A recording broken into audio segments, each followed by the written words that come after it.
My name is Quinn Duffy. I'm the game director on Company Heroes 2.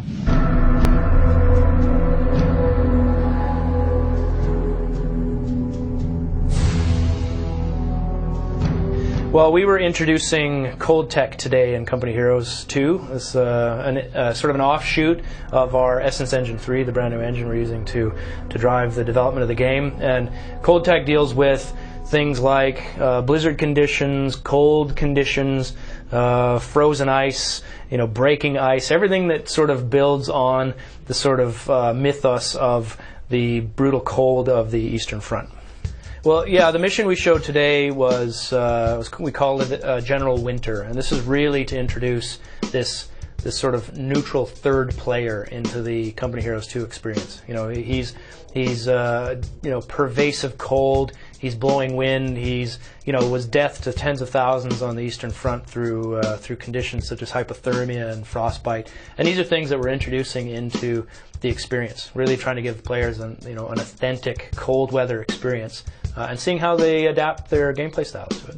Company Heroes 2 isn't just set in the winter. I mean, this is a vital part of combat on the Eastern Front, was fighting during the winter months and the effect on troops. But the story sort of covers the breadth of the war from 1941 to 1945, and so we're going to see a variety of weather conditions. But the cold weather stuff is the most, I think, has the most gameplay impact. Players have to deal with exposure and being careful with their troops and managing vehicles on ice.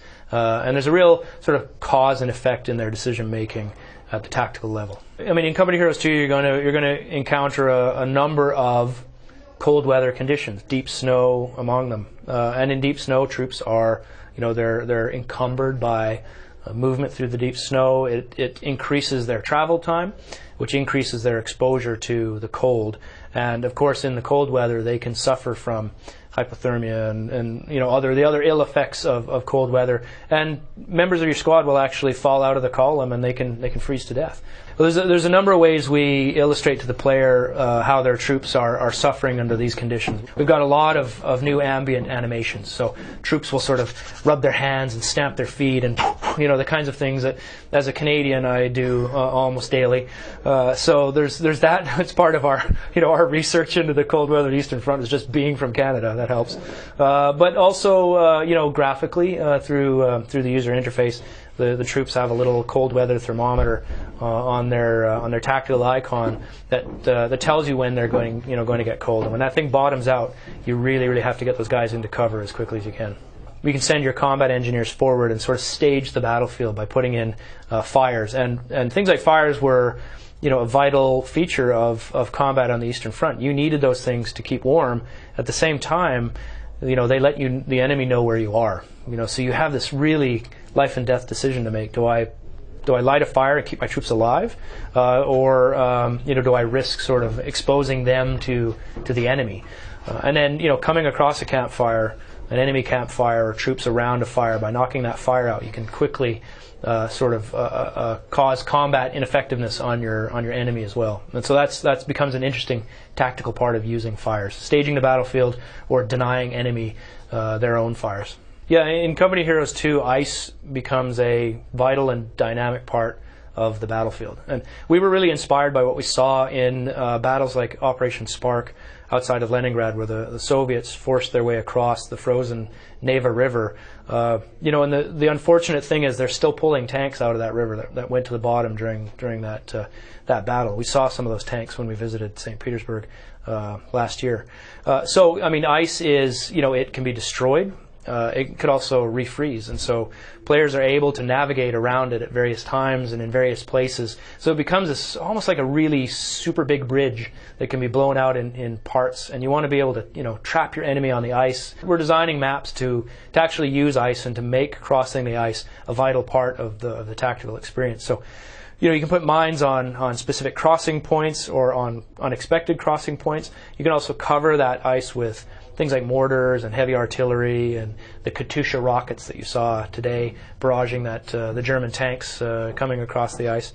So there's a variety of ways to destroy the ice when the enemy is crossing. You want to be able to lure the enemy onto the ice, and also being able to see what's going on. You need to keep units there to kind of spot. You can't just willy-nilly blow up the ice all over the place because you don't know what's coming. Well, we've introduced a couple of new units in the demonstration we gave of Company Heroes 2 today. We've got sort of ends of the extreme. We've got the super heavy KV-1, which when it appeared in the 40s, early 40s, 1940, and when the Germans first encountered it in 1941, they had no ability to destroy this vehicle. I mean, the armor was unprecedented. And there's stories of KV-1s destroying mass columns of German vehicles. There was one particular engagement outside Leningrad where one KV-1 destroyed 22 tanks. Took 135 hits, and none of them penetrated the armor. So these are lumbering giants, and they look really great in the game right now, belching diesel smoke and all this kind of stuff.